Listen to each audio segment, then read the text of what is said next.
اعوذ باللہ من الشیطان الرجیم بسم اللہ الرحمن الرحیم اللہم صلی علی سیدنا و مولانا محمد وعلی آل سیدنا و مولانا محمد وبارک وسلم وصلو علیہ انا صلاتی و نسکی و محیای و مماتی للہ رب العالمین کہ بے شک میری نماز، میری قربانی، میری زندگی، میری موت صرف اللہ رب العزت کے لیے ہے جو تمام عالمین کا رب ہے۔ السلام علیکم ورحمۃ اللہ وبرکاتہ۔ میری پہچان کے ساتھ ایک مرتبہ پھر حاضر خدمت ہیں۔ جناب، دین اسلام ایک بہت ہی خوبصورت اور بہت ہی پیارا دین ہے جس نے زندگی گزارنے کے ہر معاملے میں ہماری رہنمائی فرمائی ہے، اور یہ دین اسلام اس قدر پیارا دین ہے کہ کہیں بھی آپ اس کو دیکھیے، چاہے چھوٹے سے چھوٹے معاملات میں ہی دیکھ لیجئے، ایک معتدل راستہ، ایک درمیان کا راستہ، ایک متوازن راستہ ہمیں عطا فرمایا ہے، اور زندگی گزارنے کے لیے بہترین اور متوازن اصول عطا فرمائے ہیں۔ آج ہم اعتدال پسندی کے تعلق سے گفتگو فرمائیں گے، یعنی جو مہمان شخصیات ہمارے بزم میں موجود ہیں اعتدال پسندی کے تعلق سے گفتگو فرمائیں گی۔ اعتدال پسندی جناب سب سے بہترین راستہ ہے، اور جو نبی پاک صلی اللہ علیہ وسلم کی سیرت مبارکہ سے بھی ہمیں جو اصول ملتے ہیں اس میں بھی اعتدال پسندی پر بہت زیادہ زور دیا گیا ہے۔ اللہ رب العزت پسند فرماتا ہے میانہ روی کو، اعتدال پسندی کو، اور قرآن مجید میں آپ کی امت کو متوازن اور متوسط امت قرار دیا گیا ہے۔ یعنی اسلامی تعلیمات کا اگر ہم مطالعہ کریں تو عبادات دیکھ لیجئے، اخلاقیات، معاشیات، معاشرت، کہیں بھی آپ اس تعلق سے دیکھیں گے تو اعتدال اور متوازن رویہ ہمیں دیکھنے کو ملے گا، اور ہماری تعلیمات سے ہمیں یہی سبق ملتا ہے۔ معزز مہمان شخصیات کے تعارف کی جانب بڑھتے ہیں، گو کہ وہ کسی تعارف کی محتاج نہیں ہیں۔ دو معزز مہمان شخصیات آج کے اس بزم میں بھی ہمارے ساتھ تشریف فرما ہیں جنہیں آپ دیکھتے ہیں، پسند کرتے ہیں۔ سب سے پہلے تشریف رکھتی ہیں محترمہ امتیاز جاوید خواکوی صاحبہ، ان کو خوش آمدید کہتے ہیں۔ السلام علیکم ورحمۃ اللہ وبرکاتہ۔ وعلیکم مزاج السلام بخیر؟ ورحمۃ اللہ۔ الحمدللہ خیریت سے ہیں آپ؟ جی اچھا، شکریہ۔ ان کے ساتھ تشریف فرما ہیں آسمہ بطول، ان کو بھی سلام عرض کرتے ہیں اور ان کی بھی خیریت اور مزاج بھی پوچھ لیتے ہیں۔ السلام علیکم ورحمۃ اللہ وبرکاتہ۔ وعلیکم السلام ورحمۃ اللہ۔ مزاج بخیر ہیں؟ الحمدللہ۔ میری پہچان میں آپ کو خوش آمدید کہتے ہیں۔ جیسا کہ ہم نے اپنے ناظرین کے گوش گزار کیا امتیاز آپا، اعتدال پسندی آج کا ہمارا موضوع ہے۔ اسلامی تعلیمات میں اعتدال پسندی کا مفہوم یہ ارشاد فرما دیجئے، اور اعتدال پسندی ازرو قرآن مجید فرمائیے گا۔ شکریہ زینب۔ بسم اللہ الرحمن الرحیم۔ ان الدین عند اللہ الاسلام، اللہ کے نزدیک پسندیدہ ترین دین اسلام ہے۔ جیسے آپ بھی بتا رہے تھے ابتدا میں کہ اسلام ایک مکمل متوازن دین ہے۔ آپ دیکھیں تو اعتدال پسندی کیا ہے کہ آپ ہر چیز میں آپ کسی انتہا پر نہ چلے جائیں، بلکہ معتدل مزاج ایک جو نظام زندگی ہمیں عطا کیا ہے اسلام نے۔ بے شک۔ اور انتہا پسندی، شدت اور بے اعتدالی، افراط و تفریط، آپ دیکھیں تو یہ معاشرتی حوالوں سے بھی، معاشروں میں بھی کبھی اسے پسندیدہ قرار نہیں دیا گیا، یہ ناپسندیدہ اعمال میں ہوتا ہے۔ اور اس کی جگہ آپ اعتدال سے اگر آپ رویہ رکھتے ہیں، میانہ روی سے کام لیتے ہیں، آپ کا ایک مزاج معتدل ہوتا ہے، تو اسے ہمیشہ پسندیدہ ٹھہرایا گیا ہے۔ اسلام نے جو ہمیں نظام زندگی عطا کیا ہے وہ ایک لمحہ لمحہ ہمارا اللہ کے احکامات کی فرما برداری میں گزرنا چاہیے، اور اس میں ہمارے لیے حقوق اللہ بھی ہیں اور حقوق العباد بھی ہیں۔ آپ دیکھیں متعدد مقامات پر اللہ رب العزت نے فرمایا لیس البر ان تولوا وجوہکم قبل المشرق والمغرب، نیکی یہ نہیں کہ تم اپنے رخ مشرق اور مغرب کی طرف کر لو، بلکہ پورا نظام عطا فرمایا کہ تم نے مال کو کیسے خرچ کرنا ہے، تم نے اللہ کی عبادت کیسے کرنی ہے۔ اور یہ وضاحت اس لیے دی، آغاز اس بات سے دیا کہ لیس البر ان تولوا وجوہکم، کہ یہ نیکی صرف یہ نہیں ہے کہ تم سجدہ ریزی کرتے رہو اور باقی ساری ذمہ داریوں کو بھول جاؤ، نہیں، تمہارے اوپر جو معاشرتی ذمہ داریاں ان کو بھی تمہیں ادا کرنا ہے، تمہیں جو مال دیا گیا ہے اسے بھی تم نے کیسے خرچ کرنا ہے یہ بھی تم پر ہے۔ اب آپ دیکھیں تو نمازیں ہیں ہماری، اب ان کا آپ دیکھیں اتنا معتدل اور خوبصورت نظام ہے کہ آپ 24 گھنٹوں میں سے اگر آپ 5 نمازوں کا بھی ٹائم نکالیں تو 1 گھنٹہ سوا گھنٹہ آپ کو لگے گا مکمل طور پر۔ باقی جو 22 گھنٹے 23 گھنٹے وہ کس لیے ہیں کہ تمہارے نفس کا بھی تم پر حق ہے، تمہارے رشتہ داروں کا تمہارے حق ہے، اہل و عیال کا حق ہے، تم پر معاشی ذمہ داریاں تو تم نے انہیں بھی ادا کرنا ہے. بے شک. تو اللہ رب العزت نے یہ نہیں کیا کہ 24 گھنٹے بس میری عبادت ہی کرتے رہو. اسی طرح آپ دیکھیں تو روزے فرض کیے ہیں تو سال میں 12 مہینے ہوتے ہیں، 12 مہینوں میں سے فقط ایک مہینہ، اور وہ بھی انسان کی مادی، دنیاوی، اخروی فوائد اور برکات اتنی رکھ دی اس کے اندر کہ آپ کو نفع ہی نفع ملتا رہے گا. پھر آپ دیکھیں تو حج زندگی میں ایک بار فرض کیا، تو یہ تو وہ تھی جو عبادات کا نظام تھا. اب آپ حقوق العباد کو لیں تو حقوق العباد میں بھی ایک خوبصورتی ملے گی آپ کو، ایک اعتدال ملے گا. سب سے پہلا رشتہ والدین کا آتا ہے تو پہلا حق ہی ان کا رکھ دیا، وَبِالْوَالِدَيْنِ إِحْسَانًا، والدین سے تم نے حسن سلوک سے پیش آنا ہے. پھر آپ دیکھیں تو انہی رشتوں میں ایک توازن آپ کو ملے گا، خوبصورتی ملے گی. اہل و عیال کا اپنا حق ہے، بیوی بچوں کا اپنا حق ہے، بہن بھائیوں کا حق ہے. ایک بتدریج اتنی خوبصورتی سے قرآن مجید میں بیان فرما دیے. پھر آپ دیکھیں تو نظام اخلاق پر آ جائیں. نظام اخلاق میں جو بڑی ایک بنیادی سا ہے نا، سلام کیا کرو ایک دوسرے. سلام کرنے سے محبت بڑھتی ہے. اتنا چھوٹا سا کلمہ ہے، کوئی ایکسٹرا نہیں دی چیز. پھر ایک مسکراہٹ دی. یہ نہیں کہ کہہ کے لگاتے رہو، کہہ کے لگانے سے دل مردہ ہو جاتے ہیں، اور نہ ہی یہ کہ تمہارے چہرے پر بل ہوں اور تمہارے ماتھے پر بل ہوں. نہیں، نظام کیا دیا، اس میں بھی آپ کو خوبصورتی ملے گی، ایک اعتدال ملے گا کہ جب بھی ملو تو مسکرا کے ملو. اسی طرح معیشت کے نظام کو پابند کیا کہ یہ دیکھو یہ دن کا اوقات ہے، دن کے اوقات میں تم اپنی معاشی ذمہ داریاں بھی ادا کرو فرض عائز کے ساتھ ساتھ. اور آپ دیکھیں تو فجر کی نماز کے بعد اتنا سارا وقت رکھ دیا. یہ کس لیے رکھا ہے؟ زور کی نماز میں اور فجر میں بہت وقت ہے کہ یہ تم اپنا وقت لگاؤ کمائی کرنے پر. تو اسے دن کے اوقات میں مقید کیا، رات تمہارے آرام کے لیے ہے. اور میں ایک مثال دینا چاہوں گی. دیکھیں حضرت عثمان مظعون رضی اللہ تعالیٰ عنہ کی زوجہ آتی ہیں سیدہ حضرت عائشہ صدیقہ رضی اللہ عنہ کے پاس، تو کوئی سنگھار نہیں ہوتا. تو وہ پوچھتی ہیں کہ تم نے کوئی مہندی نہیں لگائی ہوئی، کوئی چوڑیاں، کچھ ایسا تم نے سنگھار نہیں کیا ہوا. تو وہ کہتی ہیں کہ حضرت عثمان کی بتاتی ہیں کہ وہ رات کو عبادت کرتے رہتے ہیں، دن میں روزہ رکھتے رہتے ہیں، تو میں کس کے لیے کروں اس طرح سے. تو ایک ہلکا سا جو شکوہ سا تھا وہ محسوس ہوتا تھا کہ میں سنگھار اشور کے لیے کرتے ہیں تو وہ کیسے کروں. تو حضرت عائشہ صدیقہ رضی اللہ عنہ نے جب نبی کریم علیہ السلام کو بتایا تو آپ نے حضرت عثمان کو بلوا بھیجا. اللہ اکبر. اور آپ نے فرمایا کہ تمہارے نفس کا بھی تم پر حق ہے، تمہارے اہل و عیال کا بھی تم پر حق ہے، اور تمہارے لیے بہترین مثال میری ہے. آپ سبحان اللہ نے فرمایا میں روزہ رکھتا بھی ہوں اور روزہ چھوڑتا بھی ہوں. تو ہر ایک چیز کا ایک اپنا حق ہے. جسم کا بھی حق ہے کہ رات اللہ نے نیند کے لیے بنائی ہے تو آپ سوئیں، آرام جسم کو بھی اس کا حق دیں. تو پھر آپ اٹھیں تھوڑی دیر کے لیے بھی آپ اللہ کا ذکر کرتے ہیں تو اللہ کو یہ پسند ہے. اور جس طرح سے ہم اعتدال کی بات کر رہے ہیں نا ناظرین محترم، تو گفتگو میں چال ڈھال میں بھی متوازن رکھنے کا حکم دیا گیا ہے. اعتدال پسندی کو پسند کیا ہے کہ آپ کی چال بھی کچھ ایسی نہ ہو کہ آپ ایسے چل رہے ہو بالکل لاغر انداز سے. نہیں، آپ نے متوازن اصول بیان فرمایا. جی بالکل، زندگی کے گزارنے کے تمام تر اصول نبی آخر الزمان احمد مجتبی محمد مصطفیٰ صلی اللہ علیہ وسلم کی زندگی سے، حیات مبارکہ سے ہمیں ملتے ہیں.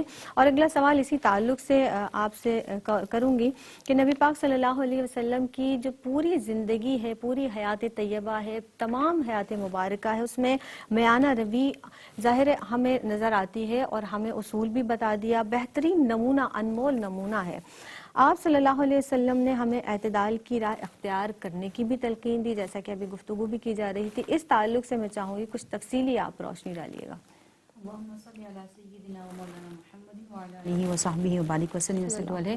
دیکھیں، افراط و تفریط کو اللہ رب العزت نے بھی ناپسند فرمایا، اور اعتدال عدل سے ہے. اور اس سے اعتدال سے مراد ہے کہ اعتدال کی راہ سے اگر کوئی ہٹ جاتا ہے تو یقیناً وہ انسان اپنے آپ کو ظلم کی طرف لے جاتا ہے. معتدل رہیں، اپنی زندگی کو راہ اعتدال کے مطابق گزاریں، اور بے شک اعتدال کے مطابق اپنی زندگیوں کو گزاریں. اور جس طرح اللہ رب العزت کا یہ جو سارا نظام ہے یہ بھی نظام اعتدال ہے، جس طرح اس سے پہلے آیا مبارکہ کی روشنی میں آپ نے بھی وضاحت کی. تو اسی طرح اگر ہم اپنی نعمتوں میں دیکھیں، ہوا ایک نعمت ہے، لیکن اگر وہ معتدل ہے تو ہمارے لیے بہت اچھی ہے. لیکن اگر وہ زیادہ ہو جائے، تیز ہو جائے تو وہ آندھیوں کی صورت اختیار کر لیتی ہے. بالکل اسی طرح پانی ایک نعمت ہے، جتنی ہماری ضرورت کے لیے اتنا کافی ہے، لیکن اگر اس سے بڑھ جاتا ہے تو وہ سیلاب کی صورت اختیار کر لیتا ہے. بارش ہم سب کو بہت اچھی لگتی ہے اور بارش ایک نعمت بھی ہے، رحمت بھی ہے، لیکن جب بارش حد سے زیادہ ہو جاتی ہے تو زحمت بھی بن جاتی ہے۔ بالکل اسی طرح ہم اپنی خلقت میں بھی دیکھیں، اپنی حیت میں بھی دیکھیں تو اللہ رب العزت نے تمام عضو جو ہے وہ بڑے اعتدال کے ساتھ پیدا فرمائے۔ اگر ہم مثال لے لیں دل کی، کہ اگر دل ہمارا بڑھ جائے خدا نخواستہ تو وہ بھی تکلیف کا باعث ہے۔ ہمارا جگر خون بنانا زیادہ خون بنا دے تو وہ بھی تکلیف کا باعث ہے، کم کر دے سکڑ جائے تو وہ بھی تکلیف کا باعث ہے۔ یعنی اس کا مطلب ہے اللہ رب العزت نے جو پورا نظام بنایا یہی نظام اعتدال کے مطابق بنایا۔ پھر نبی پاک صلی اللہ علیہ وسلم کی سیرت مبارکہ سے ہمیں کیا ملتا ہے کہ رسول اللہ صلی اللہ علیہ وسلم ہر شعبہ زندگی کے حوالے سے ہماری تربیت فرما رہے ہیں۔ نبی پاک صلی اللہ علیہ وسلم لباس کے حوالے سے بالخصوص فرماتے ہیں کہ جب آپ لباس زیبتن کریں تو بڑا سادہ سے لباس زیبتن کریں، لیکن اس کا مطلب یہ بھی نہیں ہے کہ آپ پھٹے پرانے کپڑے پہن لیں اور آپ کے ظاہری فقر کا اندازہ ہو آپ کے ظاہری لباس سے۔ بالکل اسی طرح حدیث مبارکہ میں ہے، مفہوم حدیث ہے کہ نبی پاک صلی اللہ علیہ وسلم نے فرمایا کہ جب آپ پر نعمت اتاری جائے، آپ کو نعمت سے سرفراز کیا جائے تو آپ اس کا اظہار کریں۔ اب اس کا اظہار کس طرح سے کریں؟ آپ اس کا اظہار اس طرح سے بھی نہ کریں کہ آپ دکھاوا کریں لوگوں کے سامنے، ہم نے اتنا بڑا گھر لے لیا، اللہ رب العزت نے اتنی ہم پہ نعمت کی۔ اظہار اتنا کریں کہ کسی دوسرے کو تکلیف نہ ہو۔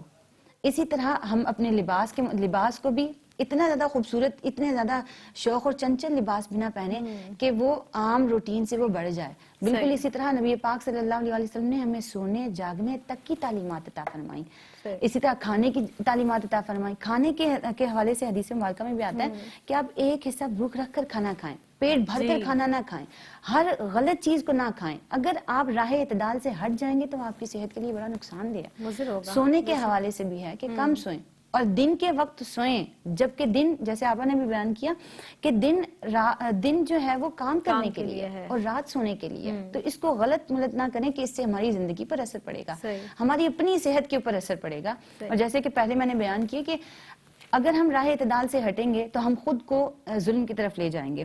ایک صحابی راہ خدا میں اپنا سارا مال وقف کرنے کے لیے تیار ہوتے ہیں، لیکن نبی پاک صلی اللہ علیہ وسلم کو جب اس کا علم ہوتا ہے تو نبی پاک صلی اللہ علیہ وسلم کو منع فرماتے ہیں کہ کچھ اپنے اہل و عیال کے لیے بھی رکھیں، اور غلب سے منع فرمایا۔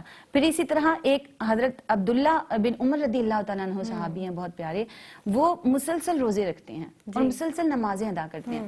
تو ان کی جب خبر نبی پاک صلی اللہ علیہ وسلم کو پہنچتی ہے تو آقا کریم صلی اللہ علیہ وسلم ان کو منع فرماتے ہیں۔ سرکار فرماتے ہیں کہ آپ صوم داؤد رکھا کریں، کہ ایک دن روزہ رکھا کریں، ایک دن چھوڑ دیا کریں، اور پھر نماز بھی پڑھا کریں، آپ نیند بھی لیا کریں، کیونکہ آپ کی آنکھ کا، آپ کی جان کا، آپ کی بیوی کا بھی آپ پر حق ہے۔ تو یعنی اعتدال میں رہتے ہوئے اپنی زندگی کو ہم نے گزارنا ہے۔ تو اگر راہ اعتدال سے ہم آگے یا پیچھے ہو جاتے ہیں تو ہماری زندگی پر بہت برا اثر ڈالتی ہے۔ بالکل اسی طرح ہم اگر اپنے معاملات میں دیکھتے ہیں، کسی پر تنقید کریں یا پھر کسی کو ہم احترام دیں یا پھر اسی طرح محبت کریں، کسی سے عداوت کریں، ان تمام معاملات میں ہمیں ضرورت اس بات کی ہے کہ ہم اعتدال اختیار کریں۔ صحیح نہیں، یعنی نہ ضرورت سے بہت زیادہ اور نہ ہی ضرورت سے بہت کم، یعنی متوازن راہ اختیار کرنے کی ہدایت دی گئی ہے۔ ایک وقفے پر جناب ہمیں جانا ہے، حاضر ہوتے ہیں اس مختصر سے وقفے کے بعد۔ السلام علیکم ورحمۃ اللہ وبرکاتہ۔ میری پہچان میں ایک مرتبہ پھر آپ سب کا خیر مقدم ہے۔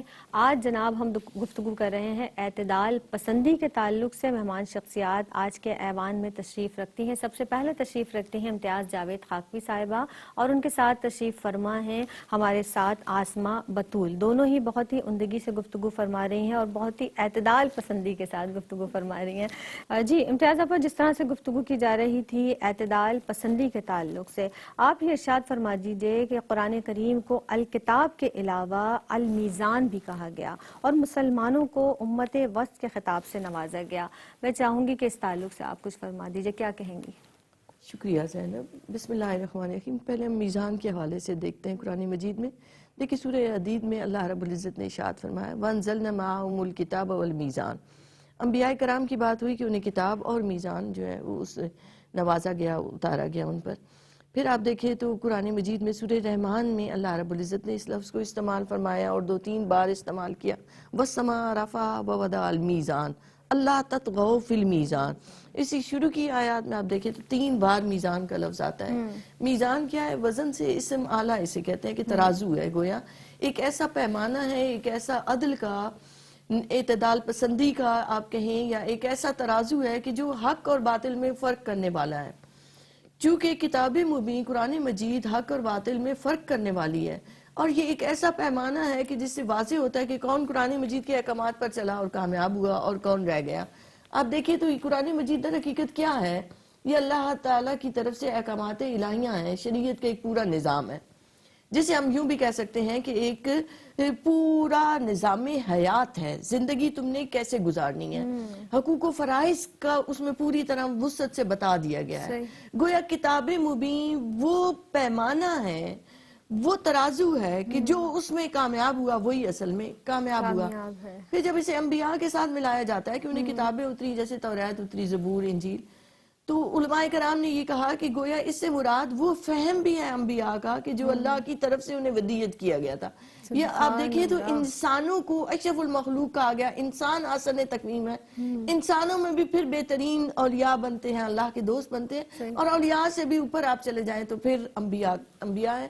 تو گویا انہیں خصوصی وہ صلاحیتیں، وہ فہم عطا کیا گیا تھا جس سے وہ زندگی کے نظام کو سمجھتے بھی تھے اور ان کے مسائل کا حل بھی بتاتے تھے. پھر آپ دیکھیں تو جو نظام ہمیں عطا ہوا حقوق و فرائض کا، کیوں ہم اسے کہتے ہیں میزان ہے؟ کیونکہ آپ دیکھیں تو انسانوں کی تاریخ پر نگاہ ڈالیں تو انسانوں نے جب بھی نظام بنایا تو 3 چیزوں میں آج تک انسانوں سے فیصلے نہیں ہو پائے، توازن نہیں آ پایا، اعتدال نہیں آ پایا. وہ 3 چیزیں کیا ہیں؟ عورت اور مرد کے حقوق و فرائض، کہ عورت کی حدود کیا ہیں اور مرد کی حدود کیا ہیں. ہمیشہ افراط و تفریط سے کام لیتے ہوئے اصول وضع کیے گئے، کیونکہ اصول وضع کرنے والے مرد ہوتے ہیں اور وہ عورت کی اس حوالے سے سوچ ہی نہیں پاتے. تو سب سے بہترین سوچنے والا کون ہے؟ وہی خالق ہے کہ جس نے تخلیق کیا ہے. تو عورت اور مرد کے حقوق و فرائض میں توازن کا جو نظام اللہ نے عطا کیا ہے وہ آپ کو کہیں اور نہیں ملے گا.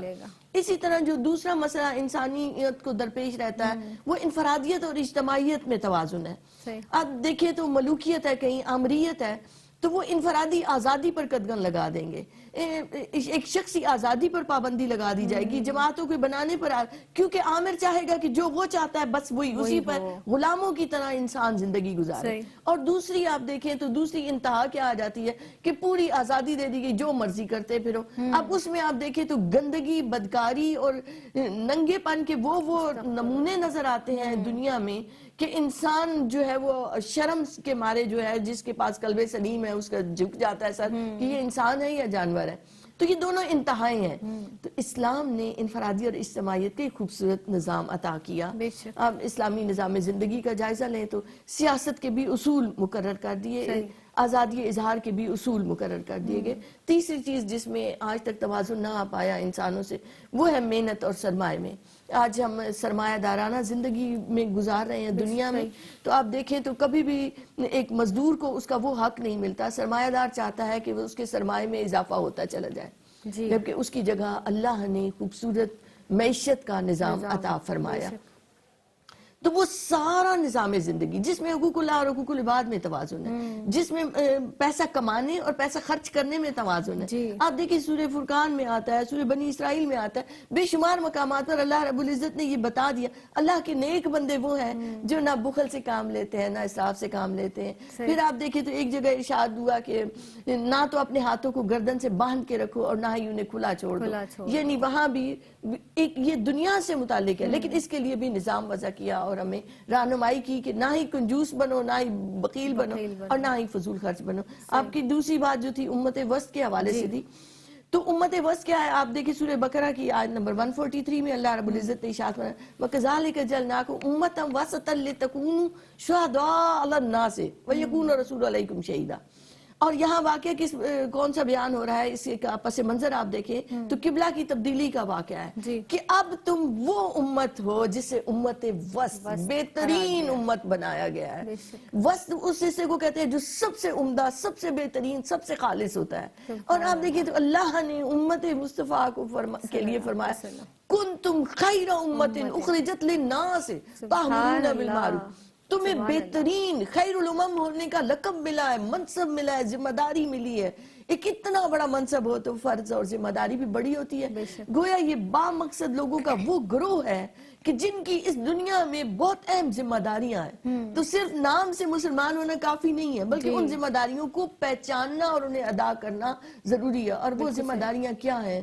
اب دیکھیں تو انبیاء کا سلسلہ ختم ہو گیا.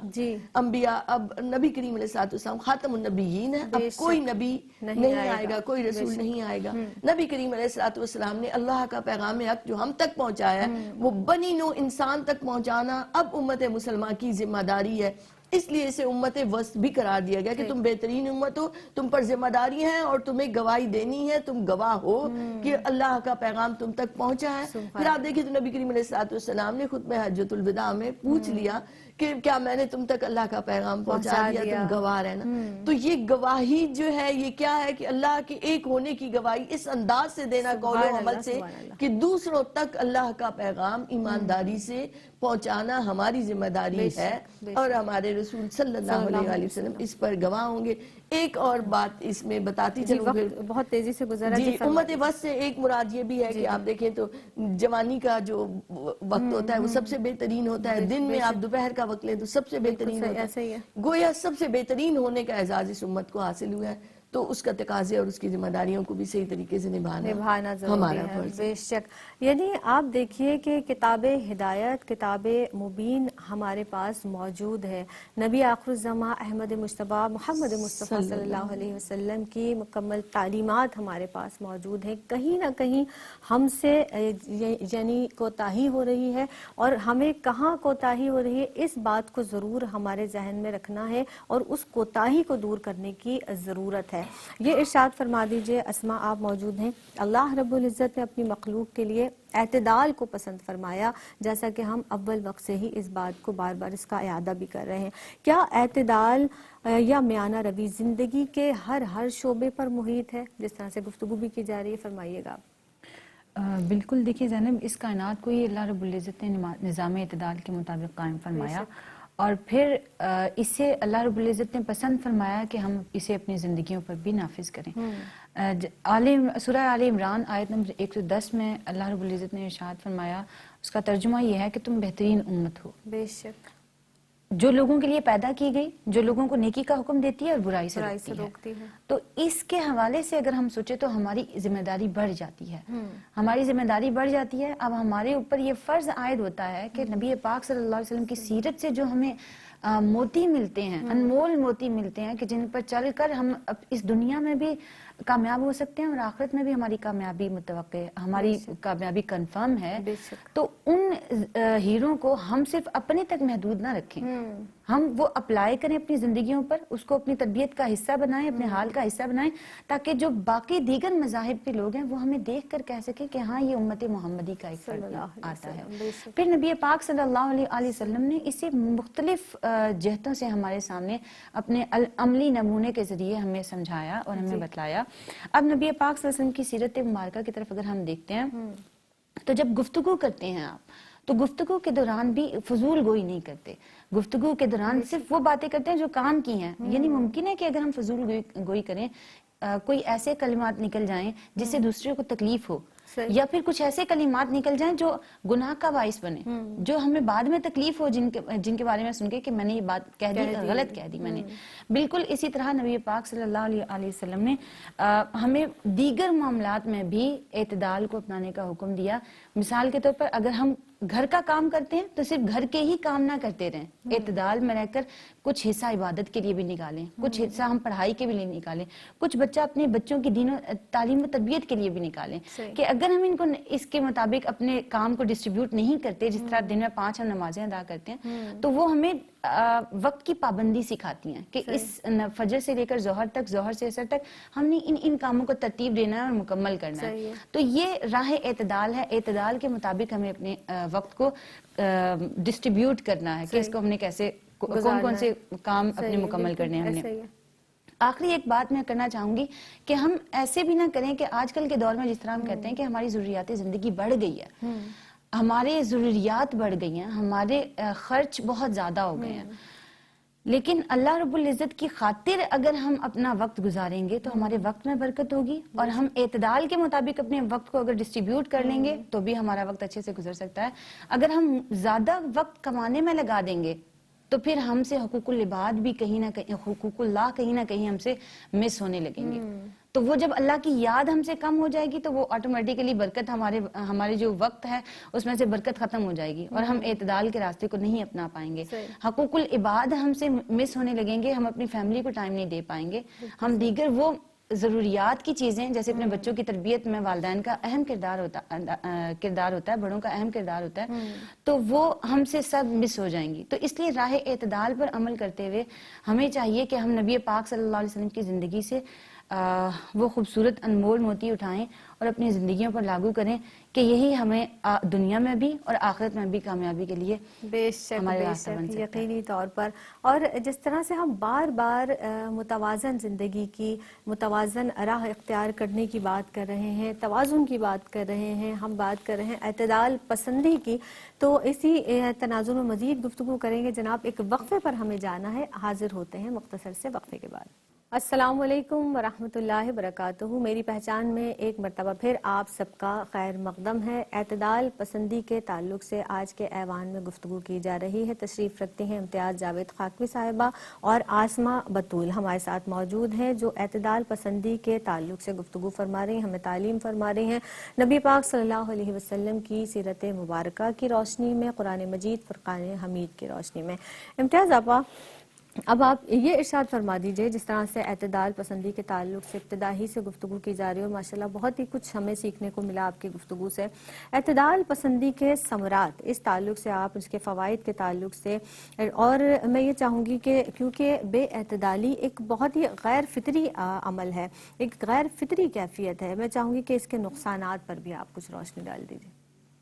دیکھیں نقصانات پر بات کر لیں تو اسے فوائد والے خود ہی بات سمجھ میں آ جاتی بالکل صحیح ہے کہ جب بھی انسان کسی بھی شعبے میں آپ افراط و تفریط کا شکار ہوتے ہیں، آپ اپنے دنیاوی معاملات کو بھی لے لیں، اگر آپ نمازیں ہی پڑھتے چلے جاتے ہیں تو آپ سے حقوق العباد متاثر ہو جاتے ہیں. جی. پھر آپ دیکھیں تو آپ نے پیسہ کمانے اور پیسے کو اپنی تصنع پہ، بناوٹ پہ اور اس پہ ریا پہ، نمود و نمائش پہ خرچ کرنا شروع کر دیا، اور آپ نے یہ سوچا کہ اس سے میری ناک اونچی ہوتی ہے اور افراط و تفریط کا آپ شکار ہو گئے. تو کیا ہوگا؟ تھوڑے دنوں بعد آپ مقروض ہوتے چلے جائیں گے، آپ کے پیسے آپ کا ساتھ نہیں دے سکیں گے، آپ کو بے سکونی ہوگی، آپ پریشان ہو رہے ہوں گے، آپ نہ اب آپ کو اس طرح سے وقت دے پا رہے ہوں گے، معاملات آپ کے الجھتے چلے جائیں گے اور مالی بے ضابطگیاں بڑھتی چلی جائیں گی. آپ کو ہر وقت یہ ڈر رہے گا، آپ حلال ذرائع سے آپ کے پورے نہیں ہو رہے، آپ سوچنا شروع کر دیں گے کہ ناجائز ذرائع سے میں کہاں سے پیسہ کما سکوں. گویا ایک ایسی دلدل میں اتر جائیں گے اس اعتدال پسندی کو چھوڑ کر کہ جس سے آپ باہر نکل ہی نہیں پائیں گے پھر زندگی بھر. اور آپ اپنے بچوں کے لیے کیا چھوڑ کر جا رہے ہیں؟ پھر آپ تصور کریں کہ جہاں ناجائز ذرائع سے پیسہ آتا ہے وہاں پھر اخلاقیات کا جنازہ نکل جاتا ہے، کوئی ان کے ایتھکس نہیں رہتے، کوئی ویلیوز نہیں رہتی اس گھر کی، اس گھر کے افراد کی.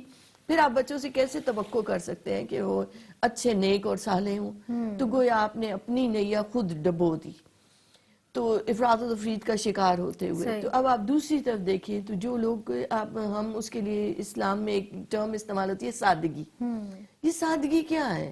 اپنی ضروریات کو محدود کرتے چلے جانا، اور اس طرح سے محدود کرنا کہ اگر ذرائع آمدنی بڑھ رہی ہے تو آپ کا ہاتھ کشادہ ہو جائے دینے کے لیے. اللہ کی قسم ایسی برکت آ جائے گی گھر میں، آپ کے کاموں میں، آپ کے دل میں ہی نہیں ہے سکون، آپ کے ارد گرد پیار محبت سے ایک آپ کا گھر گل و گلزار بن جائے گا. کیا بات ہے. وہ جیسے کہتے ہیں نا کہ گھر جنت بن جانا، جنت کی نظیر بن جانا، تو آپ دنیا میں آپ اس جنت کا لطف اٹھا سکتے ہیں اگر آپ نے اس اعتدال پسندی کو، اللہ کے احکامات کو مد نظر رکھا اور سادگی کو اپنایا. دیکھیں ہماری ضرورتیں کیا چاہیے انسان کو؟ غذا، لباس، شیلٹر، علاج، یہ چاہیے نا. تو یہ بنیادی ضرورتیں ہیں.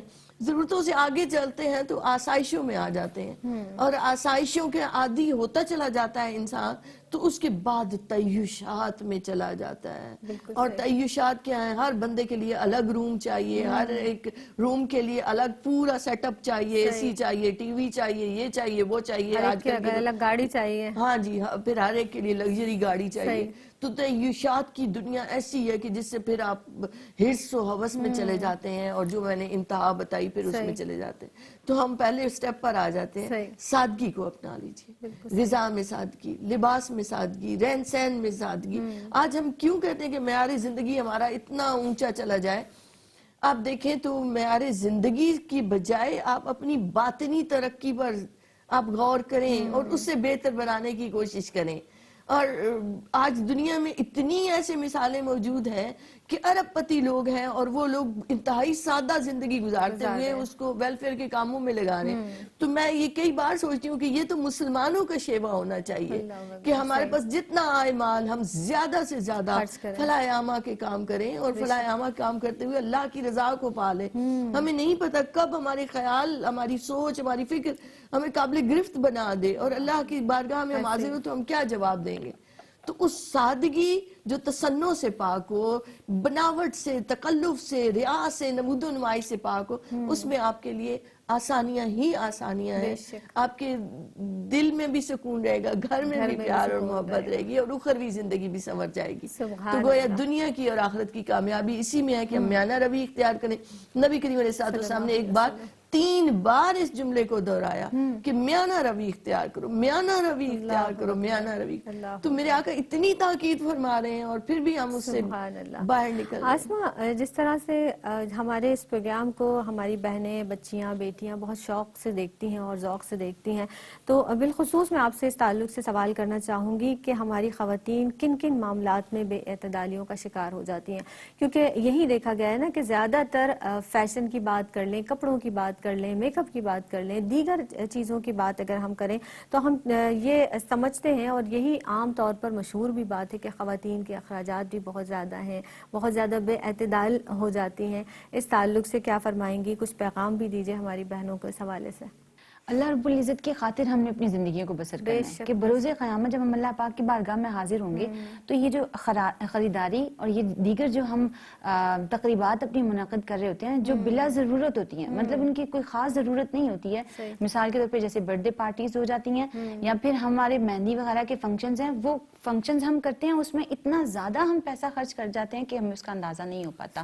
اور اکثر اوقات ایسا ہوتا ہے کہ ہماری اتنی حیثیت نہیں ہوتی اور ہم کسی سے قرض لے کر وہ لیتے ہیں اور بعد میں ہمیں وہی مشکل ہو رہی ہوتی ہے کہ ہم نے قرض تو لے لیا لیکن اب اس کو ہم نے چکانا کیسے ہے. اسی طرح ہم دیگر خریداری کے معاملات میں دیکھتے ہیں، ہم مہنگے سے مہنگے کپڑے خریدتے ہیں لیکن جب اللہ کی راہ میں دینے کی باری آتی ہے تو ہم اس میں کنجوسی کا مظاہرہ کرتے ہیں. اس وقت ہمارے ہاتھ دینے سے کھنچتا ہے، اور حالانکہ اصل مقصد یہی ہے کہ اگر ہم اللہ کی راہ میں بھی دیتے ہیں، صدقہ و خیرات کرتے ہیں تو اس سے ہمارے ہی مال میں برکت ہوگی.